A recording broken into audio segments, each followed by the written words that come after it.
दोस्तों, चक्रव्यूह में आपका स्वागत है। आज हम सिद्दीक कप्पन के छूटने और यूपी सरकार के पकड़े जाने की चर्चा करेंगे।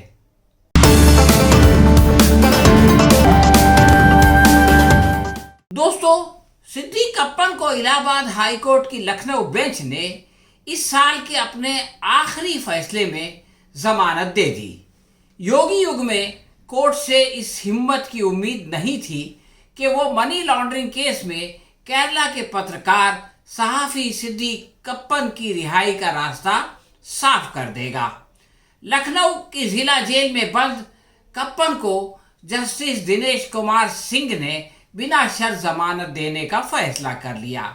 यह निर्णय चूंकि आखिरी काम के दिन लिया गया, इसलिए कागजी कार्रवाई 2 जनवरी के बाद कोर्ट खुलने पर होगी और 26 महीने के बाद वो खुली फिजा में सांस ले सकेंगे। सिद्दीक कप्पन मलयालम न्यूज पोर्टल अजीमुखम के संवाददाता और Kerala union of working journalist की दिल्ली शाखा के सेक्रेटरी हैं। 5 अक्टूबर 2020 को उन्हें हाथरस की 19 साल दलित युवती के रेप और मौत का समाचार कवर करने के लिए जाते हुए शांति व्यवस्था भंग करने के आरोप में गिरफ्तार कर लिया गया था। योगी राज में हाथरस के अंदर 14 सितंबर को एक दलित युवती की 4 राजपूत बदमाशों ने इज्जत लूट ली थी। नारी बचाओ नारी पढ़ाओ की घोषणा करने वाली सरकार ने अत्याचार पीड़ित की सहायता करने के बजाय मामले को रफा दफा करके अत्याचारियों को बचाने का भरसक प्रयत्न किया। दिल्ली के अस्पताल में इस बेकसूर बच्ची ने दम तोड़ दिया तो इसे हाथरस ले जाकर रातों रात परिवारजनों की गैर मौजूदगी में मिट्टी का तेल डालकर उसका अंतिम संस्कार कर दिया गया। इस क्रूरता पर सरकार की सारी दुनिया में बदनामी हुई। इसकी ओर से ध्यान हटाने की खातिर पालतू मीडिया को सिद्दीक कप्पन का झुंझुना पकड़ा दिया गया ताकि मीडिया उस युवती को भूलकर सिद्दीक कप्पन के पीछे पड़ जाए। उनकी गिरफ्तारी के 2 दिन बाद यूपी पुलिस ने कप्पन पर जात पात के आधार पर दंगा भड़काने और सांप्रदायिक सद्भावना बिगाड़ने का आरोप लगा दिया। उत्तर प्रदेश सरकार जानती थी कि उसके पास कोई ठोस सबूत तो है नहीं, इसलिए सरकार को फटकार लगाकर अदालत उन्हें यानी कप्पन को रिहा कर देगी। इसलिए कप्पन पर बगावत और यूएपीए भी लगा दिया गया ताकि ज़्यादा दिनों तक उन्हें जेल में रखा जा सके। 9 सितंबर को सुप्रीम कोर्ट ने उन्हें यूएपीए में भी जमानत दे दी, परंतु मनी लॉन्ड्रिंग केस के कारण उन्हें रिहाई नहीं मिली। मनी लॉन्ड्रिंग के मामले में 31 अक्टूबर को लखनऊ की एक निचली अदालत ने जमानत याचिका खारिज कर दी थी। सिद्दीक कप्पन की गिरफ्तारी के 5 माह बाद यानी फरवरी 2021 में ईडी ने उनके खिलाफ ये मनी लॉन्ड्रिंग का मुकदमा दर्ज किया था।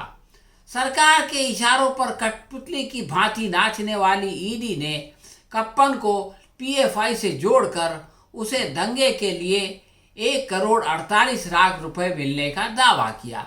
ये रकम किसने और कब दी, इसकी डिटेल मीडिया में नहीं आई।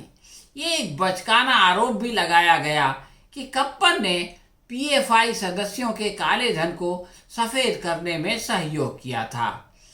ईडी की कार्यप्रणाली का भांडा संजय राउत की जमानत के फैसले में फूट गया।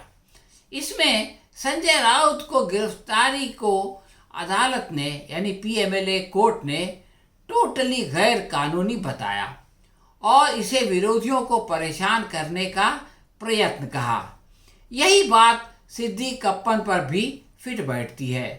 मोदी युग में एक हिंदुत्ववादी सांसद के साथ ये दुर्व्यवहार करने वाली एजेंसी के द्वारा कप्पन जैसे निडर पत्रकार पर अत्याचार की वो अपेक्षा के अनुसार है।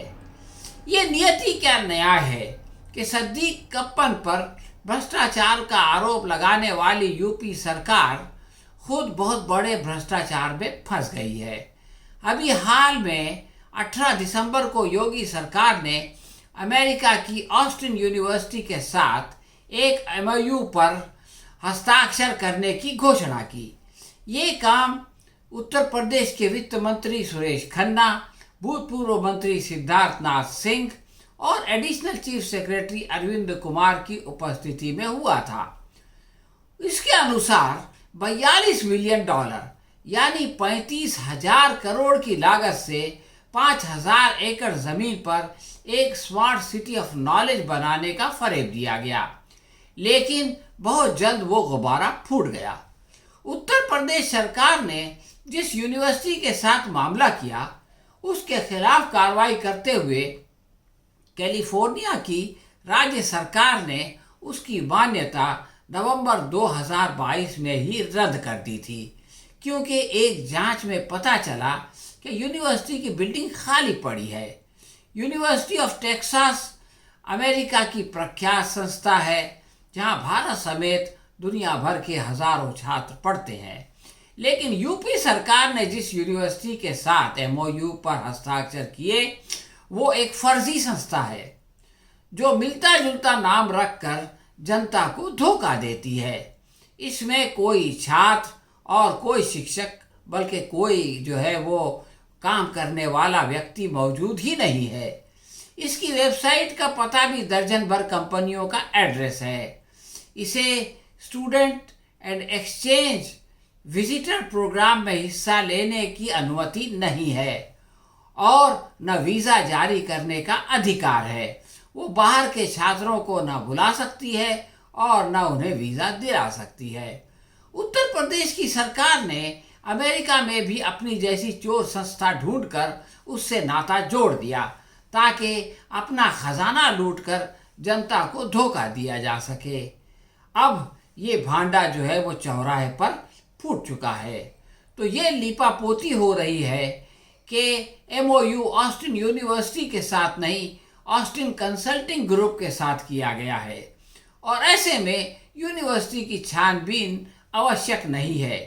इस घोटाले पर अखिलेश यादव ने आरोप लगाया कि एक जाली संस्था के लिए यूपी में पूंजी निवेश के बहाने योगी के मंत्रियों ने जनता के पैसे से विदेश का सफर किया और खूब ऐश मनाई। इसके बाद एक फर्जी एग्रीमेंट करके झूठा प्रोपेगेंडा किया और जो है वो लोगों को धोखा देने की कोशिश की। कांग्रेस ने कहा गोलमाल है भाई, सब गोलमाल है। बाबा और साहब के मंत्री हो या संतरी, इनकी घपलेबाजी के लिए इंडिया और अमेरिका बराबर है। सरकारी खर्च पर अमेरिका घुमाए और अपनी कारस्तानी भी दिखा दी। इस भ्रष्टाचार से पल्ला झाड़ते हुए केंद्र के विदेश मंत्रालय ने योगी सरकार को इसका जिम्मेदार ठहरा दिया और अपनी जान छुड़ा ली। ये नियति का न्याय है कि सिद्दीकप्पन जैसे निष्पाप को जेल में डालने वाले खुद 35,000 करोड़ के घपले में फंस गए।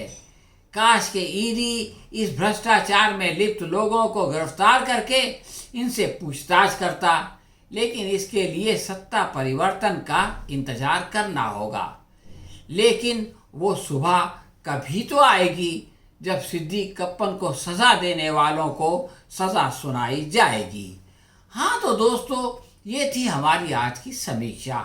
हम बहुत जल्द किसी और विषय पर आपसे फिर मिलेंगे। अगर आपको ये वीडियो पसंद आई हो तो आप कमेंट बॉक्स में जो है वो लिखें और इसको लाइक या शेयर करें। इसी के साथ आज्ञा दीजिए। धन्यवाद।